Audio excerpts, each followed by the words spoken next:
one source, Sports Card Nation. The hobby is the people. Sports Card Nation.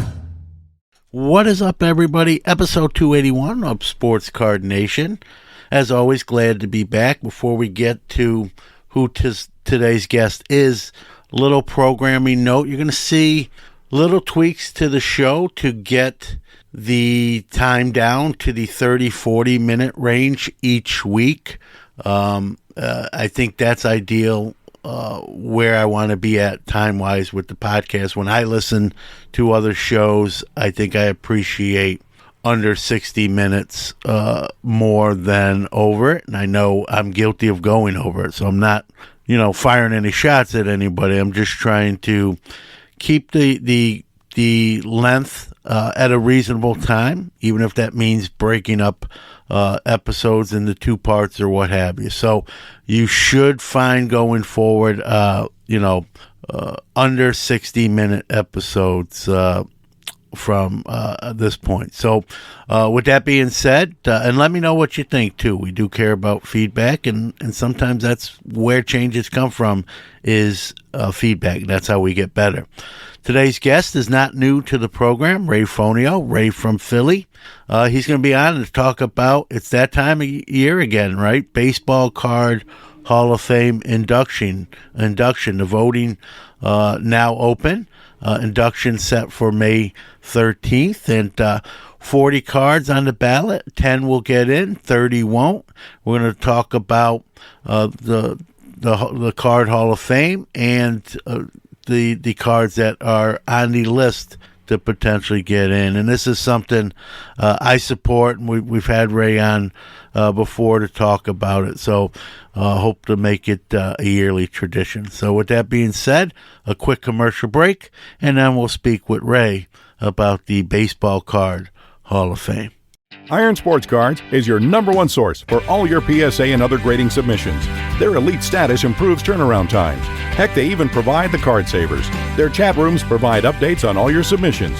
They also offer wax options and single cards to cover all the bases. Check them out on Facebook at Iron Sports Cards Group, or on the web at ironsportscards.com, or even give them a call at 1-877-IRON-PSA. Rob's got you covered.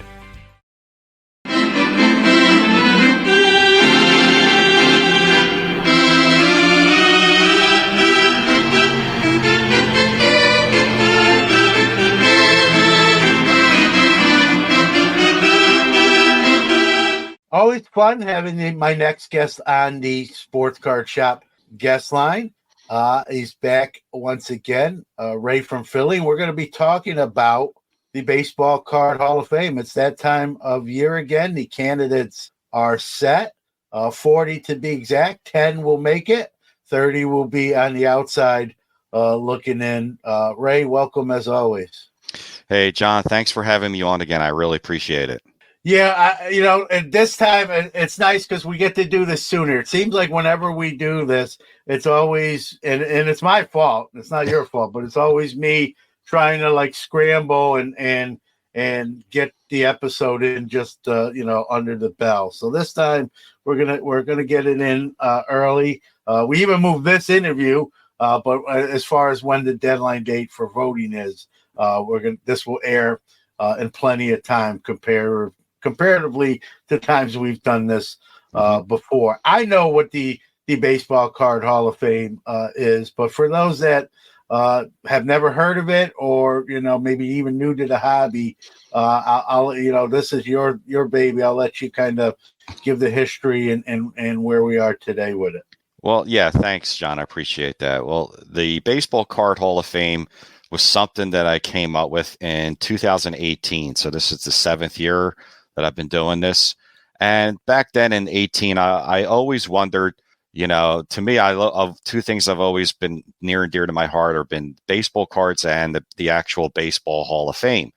So in early 2018, I always wondered why the Hall of Fame never actually did inductions for cards, because cards and baseball are synonymous with each other. I always felt that it would be great that they would have a showcase display, which they do now.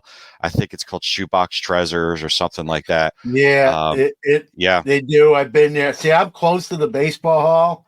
I usually get there in the bare minimum a couple of right. times a year. Right?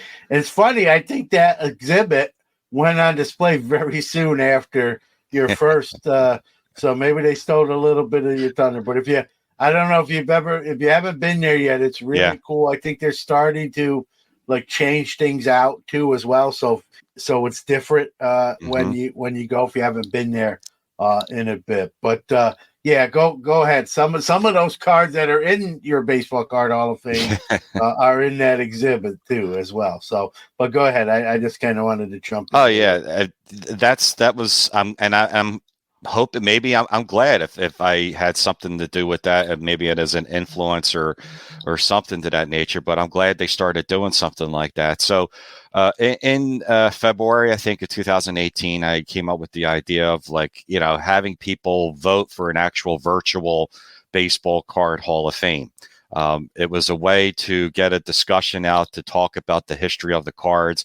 It was a way to get even younger people to learn about the cards and the history of certain cards that are iconic and valuable and rare, and the beauty of it. It's like artwork. So I wanted to have 10 cards get voted in each year and have the people out there in YouTube, out in the public, vote for certain cards that just needed to be acknowledged, and preserving the history of this hobby and the history of the game. So I'm glad I was able to, it's grown, leaps and bounds over the past several years. People, it starts for a very friendly bar room type of discussion, which is always a good thing to say, I think this card deserves more than this other card to get in. And, how about looking at not just rookie cards, looking at certain cards that are iconic for other reasons.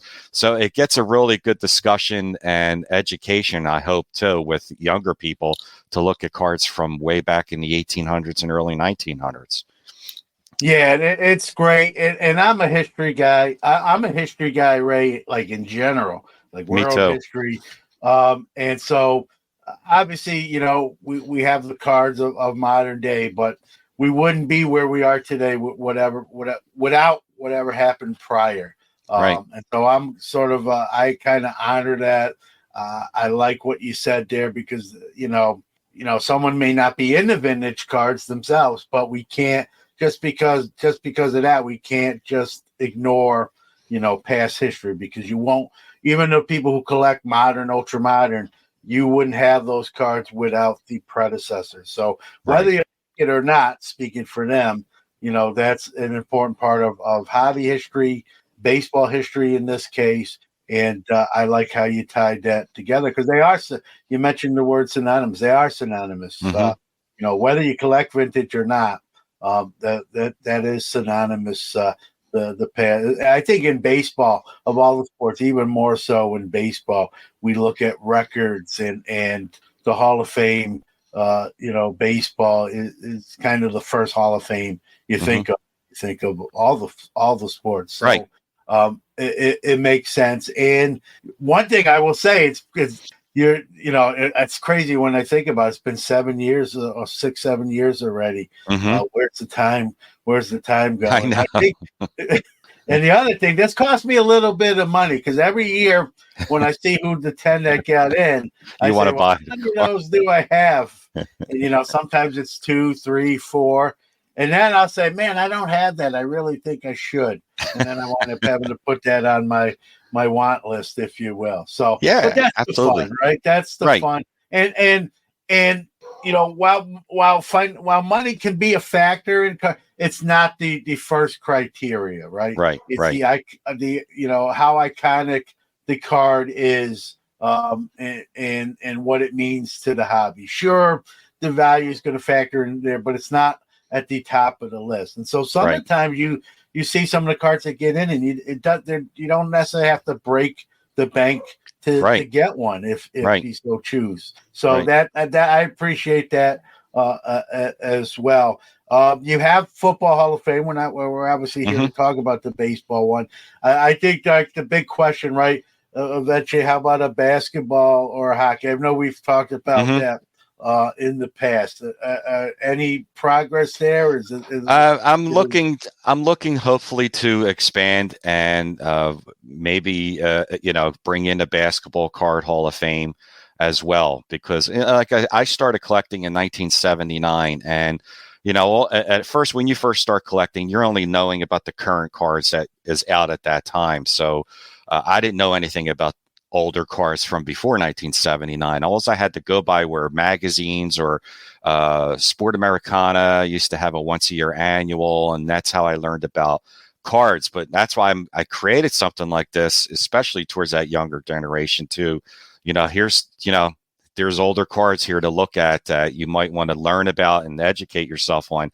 And the basketball card is a basketball card. Vintage cards especially are really awesome cards. And right now, especially in the modern world, basketball cards have just gone through the roof. They've gone crazy. It's just an extremely popular sport. And yeah, that's hoping someday I will be able to add a third Hall of Fame with basketball cards, and then eventually hockey. Yeah, no doubt. And I know you want to do it right. I mean, you could rush into it and just, you know what I mean? But you want to do it the right way. I know football is that hall is fun to vote on every year. Those would be my first two in terms of ranking as well, baseball and football, in terms of what I collect on the PC side of things. So, like you said, you eventually you may get there with those, but for baseball and football, you and your committee are doing a great job with it. A change this year that you just told me about before we started recording is you're allowing more time for when the 40 candidates are posted. You're allowing more time for people to vote than in prior years, which I applaud. I think that's a smart move. That way the word can spread. The people don't necessarily have to see crammed or rushed, and can get that word out there to get that vote tally up further. Kind of the thought process. I'm sure you agree, but I'll let you.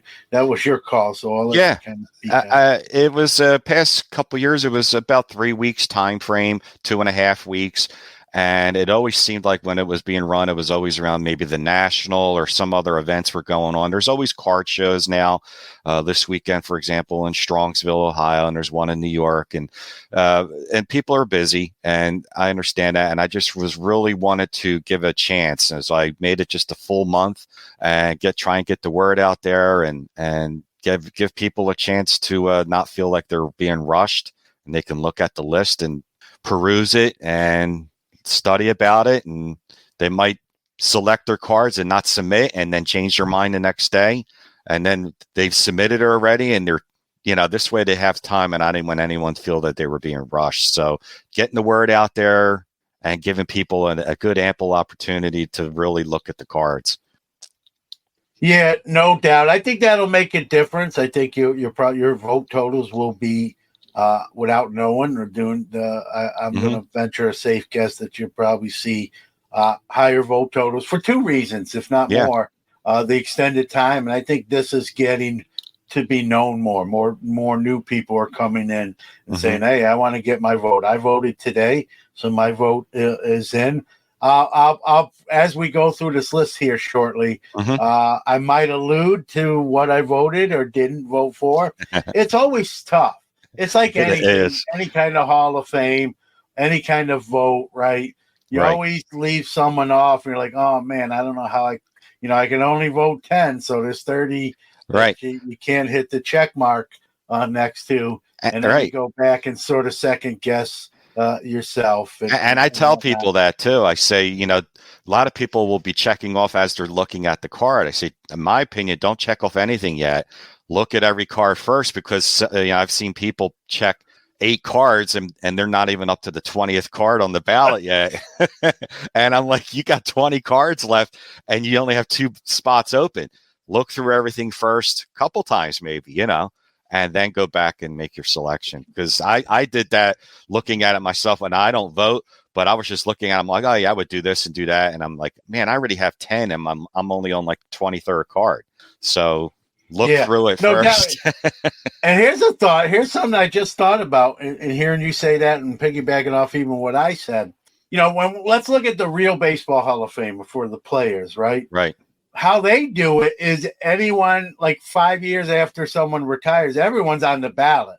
That doesn't mean everyone's a Hall of Famer. Right. But let's say I was a marginal major league player. I retire. My name will appear on the ballot. I might not get any votes. So I think, I know this sounds great. It might be easier to vote for a baseball Hall of Fame because you can throw out a lot. I hate to say it like that, but you can. Right. There's a lot of people that eliminate themselves based on their career. Like nothing against the player. He's not a Hall of Famer. Just he didn't have a Hall of Fame. Right. And that's the differential with this is that people are looking at the player and not so much the card. It's about the card. There's players that are already in the Hall of Fame, like Billy Ripken. He's not a Hall of Fame player. So, but the card, it's about the card.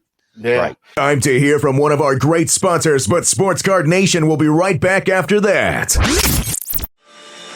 For nearly 50 years, Sports Collectors Digest has been the voice of the hobby, bringing you comprehensive coverage of the sports collectible industry. From industry news, auction results, market analysis, and in-depth stories about collectors and their collections, Sports Collectors Digest has everything you need to know about the hobby. SCD is also your leading source for listings of sports collectible dealers, card shops, card shows, and the latest from the industry's top companies. To check out all the latest news or to subscribe to the hobby's oldest magazine, visit sportscollectorsdigest.com or call 1-800-829-5561. Let's go! You are listening to the Sports Card Nation podcast. And here's the other thing. Even the 40 candidates for this year, every one of them, you can make a case for every one of them. You can't do that for every player on a, sports Hall of Fame. There's some, like I just said, there's people you look at, that you say he's not a Hall of Fame. I'm not even close. So that makes that easier, right? With the Card Hall of Fame, they're on that list, not because they retired 5 years ago. They're on that list because they were brought up by the committee as possible candidates. Right. So that, I think that's the difference. I think it almost makes this kind of voting tougher because, like I said, I just voted for my 10, and then I looked at the 30 that I didn't click. And I actually did change a couple things. I unchecked one, and so I didn't. My original 10, I made a few minor adjustments, but even when I looked at the 30 in the end before I hit that submit button, Ray, even the 30 I didn't vote for, it's not a slight to them. I just only had 10 votes. It's tough. It wasn't me being a jerk to 30 cards. It was just tough. Yeah. It's really tough. And I try and make that. And that's why when people were like, well, why did you pick these cards? Well, initially you have to get started somewhere. But after these 10 cards that get voted in this year, I always tell people in the comments, suggest. This is a community type of thing that I try and get people involved. And I write them down. And like, for example, one of the cards in the ballot was suggested by quite a few people, the Robin Yount rookie. I took that into consideration. It's on the ballot. I mean, the people are a voice in this too. This is a community thing. So initially, of course, you have to get started somewhere. So I had to create the first ballot, but then since then, after every year when 10 get bumped off, actually 15 get bumped off, and I tell people to give me suggestions, for what you want to see. Yeah, and that Robin Yount rookie is a great example of something I just talked about when we think about the financial aspects of this too. Right. Robin Yount's a Major League Baseball Hall of Famer, right? Right, first That's ballot. His rookie card. It's a great card. It's not a really expensive card. Like if you don't have a Robin Yount rookie yet, I do. But if I didn't, or anyone else that didn't and wants to add that, you don't have to break the bank for that card. That card may be one of the 10. We'll know on May 13th. But even if it doesn't, it's still a great card that can be picked up for next year. $1, but comparative to some other cards, even on this list, or cards that are already in the baseball card hall, it's a relatively affordable card to be acquired, and it's a great card. Just because it's affordable doesn't mean it's bad. It's just it is what it is. And I like that. While it is an aspect, it's not the first thing. It's not, because that would be easy, right? If you were just putting cards in because of their value, the 52 Mantle, the Honus Wagner T206 would be in, and they are in, but there wouldn't be anything to discuss. It would just be what you're worth. It's That's expected, no fun. right. Yeah, and that to me, that takes the fun right out of discussing not just the financial aspect of the cards, but more so what the card meant to the hobby, what the card means to collectors, and that sort of thing. And so I think your criteria is done in the right way. For kind of explain, folks, how the process works. So there's 40 candidates on the ballot. Obviously, the 10 highest vote getters will be this year's class, and I like this rule too. Like, what did you say? The bottom 5, the last 5, have to come off the ballot for next year. Right. The bottom 5 votes will get bumped off for next year's ballot. I haven't decided for how long. Maybe a year, maybe 2 years. Probably more so like a 2-year span. Only because instead of like the top 10 get voted in, and that creates 10 new openings. Well, I wanted to keep it fresh by having a lot of new cards each year. So I suggested that, taking off the bottom 5. So now instead of 10 new cards, it's 15 new cards, which is a pretty nice, significant turnover each year. Right. So with the 10 coming off that are the top 10 and the bottom 5 that will get bumped off, and they could make it back on. Actually, 2 cards did make it back on that were on the ballot a few years ago. Yeah, and I like that because it allows you to bring a few fresher cards into the mix, and for those voting, right? It takes away a little bit of the redundancy. Not that there's anything; these are all great candidates. Even the 5 that will get bumped off, you can make an argument they should be in. They just for whatever it's the people voting, right? It's the people voting, and so the masses speak. But there might be 5 candidates. There's some of those 5 that get bumped off will have other people have voted them in. They just didn't get enough votes to not be in the bottom 5. And so that's the beauty in it. But it also allows you to introduce 5 more cards than you would have without that rule. And that makes sense to me. I don't think anyone can argue that. And anyone that gets mad, like if someone gets mad and says, "Well, that was my card. Now it's not even on the ballot next year." It could come back on.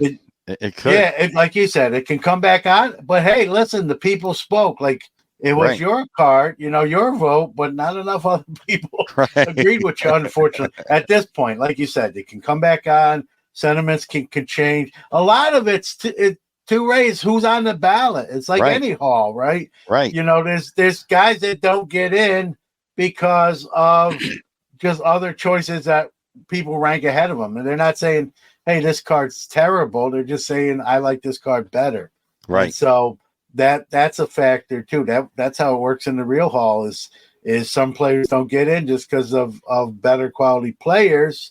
And then when they're kind of those guys are already in, then it's their turn to finally step through the doors and get into the hall. So is that the only change? I know the extended voting time and that. Are there any other changes for people who have voted before? No, that's pretty much it. It's pretty simple, cut and dry. Pick 10 cards, submit only 1 ballot.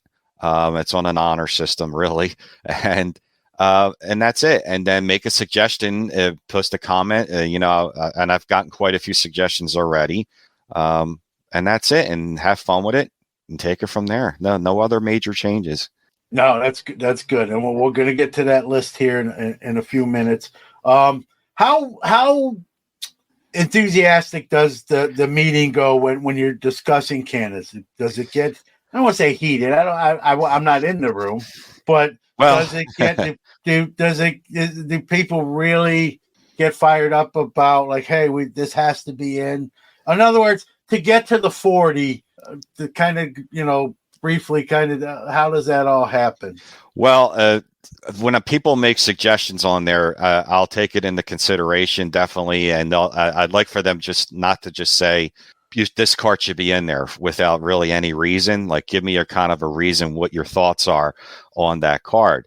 And to me, the stipulation was the popularity of the card, not the player, the popularity of the card, the iconicness of the card, how rare it is, and the value of the card. So those four things to me stood out and alone. Initially, and it was really easy. Initially, I used this. This year is the first year where it's by myself on the committee. My two other committee guys, Victor and Mike, have moved on. Schedule conflicts wouldn't permit them to continue on. I wish them luck in the future and everything they do. They were a big help to me, and I really appreciate it. But initially, the first 40 that the three of us discussed was really easy. Nobody argued on anything. We all looked at each other and just agreed, like, yeah, it was initially thought to be spread out over a lot of decades so that a younger generation can look at some of the more modern cards as well. That I would have to say that was kind of my only change this year as well, besides the length of time, was I didn't really pick too many modern cards this year. Means that I really feel that the older ones have to get into the hall first before anything, say, from the 2000s or 2010s or anything like that. Not that those cards aren't great, but I figure they're just too new and they have time to get in before cards that are 80, 90, and 100 years old that, like a player, have been waiting for a long time so to get into the hall. So that really was another slight change that, I didn't pick too many, say, from the late 90s or early 2000s. There is some cards left over on the ballot from that time era, from the 90s and early 2000s, like the Cabrera, Ichiro Pujols rookie still on there. It didn't get bumped off. So, it was really kind of simple on the initial 40. It was very kind of easy, just, picking cards. And then from here on out, I asked for people to give suggestions and not only give me a suggestion, but kind of give me just a 1 or 2 sentence short, synopsis of why you think that card should be in. And it's so far, I'm getting a lot of responses of people making a suggestion. I think you should take a look at this one. This one's for such and such. Cool. And I jot it down and I listen to what they're saying. So it's been really cool. Yeah, and I agree with you with some of the vintage era and pre-war, right? Those things should, in a sense, get kind of, I don't know if you want to say preferential treatment, but going into the first class, white glove treatment, because like you said, the modern cards, the 2000s and up, they're going to have plenty of time, right? And in some of those cases, those players are actually still playing. So they're adding to the legacy of the player themselves as well. So I don't think anyone can argue that too much either, Ray. I think and that's how it started in the beginning. In the beginning, there wasn't a ballot. My first year doing this in 2018, I let people vote for whatever they wanted to vote for. And I was getting 200-300 different cards. And to try and keep track of that was crazy. So I wanted to, thin it down, streamline it to create a ballot based on my opinion. And like I said, when I had 2 other committee members, all of our opinions based on the iconicness, the rarity, the popularity, the value of the card. And this way it's like the Veterans Committee in the Baseball Hall of Fame. They present it, a certain amount of players, the committee, and they look at who they want to vote for. You've got to start with a ballot instead of letting people just running ramp shot. And I would have hundreds of different cards. And to keep a track of that alone was impossible. It was crazy. Yeah, and then I think even too with the honesty policy too, you could get somebody to just stuff the ballot box with potentially a card that really doesn't have business being in over another one, and so now you've sort of made it harder for that, let's say, to happen. I won't say anything's not possible, but at least there's some standards and rules and procedures, so that becomes a little bit more difficult. I had one person one year vote for an 82 Donruss Rick Camp. And I knew that was just a joke. And I was like, that's when I said, okay, there's got to be, a ballot, and then pick from this ballot. Like, that's got to be a joke, right? 82 Rick Camp. That's the one Rick Camp super collector right there. Saying, I'm getting my guy in. What through hell or high water, Ray? Here it goes. So no. But no, and I get it's hey, enthusiasm about the hobby is welcomed, at least from me, but at the same time it's like the real haul, right? When someone gets in, I'll use kind of the poster boy for Harold Baines is definitely a hot button topic when it comes to the Hall of Fame. Like how did that guy really get in? He didn't even play in the field very much as a DH, and so you sort of eliminating the card version of Harold Baines, if you will. No offense to Harold Baines, I'm sure he's a very nice guy, but is he a Hall of Famer? I don't have a vote, but if I did, he wouldn't have been on my ballot. And like I said, that's nothing against the person. That's what creates this whole nice, what I like to call barroom discussion. Always great having Ray on. We're gonna come back to this conversation next Friday on Sports Card Nation and talk about those 40 candidates, go through every one, and talk about some of our thoughts about those cards. I'll even tell you a few that I voted for. Not all 10. My vote's in, but I won't give away all 10, but there's 4 or 5 that if you hear me, I'll kind of give away that I voted for them. So that'll be next week. So again, thanks to Ray, and we'll be back with him on next week's Sports Card Nation. Time for our Hobby is the People Announcer of the Week. This is Andy Friedman. Remember, the hobby is the people. If you'd like to be the Hobby is the People Announcer of the Week, do a WAV or MP3 file and send it to sportscardnationpc@gmail.com. That's a wrap for this week. Huge thanks to you, the listeners out there, because without you, there is no us. If you like the show, we truly appreciate positive reviews. Big ups to our great guests who drive the show and our awesome sponsors who make it all possible. Sports Card Nation will be back next week, but don't forget to catch either Hobby Quick Hits or Card Mentions coming up on Monday. I'll leave you with this. How do we change the world?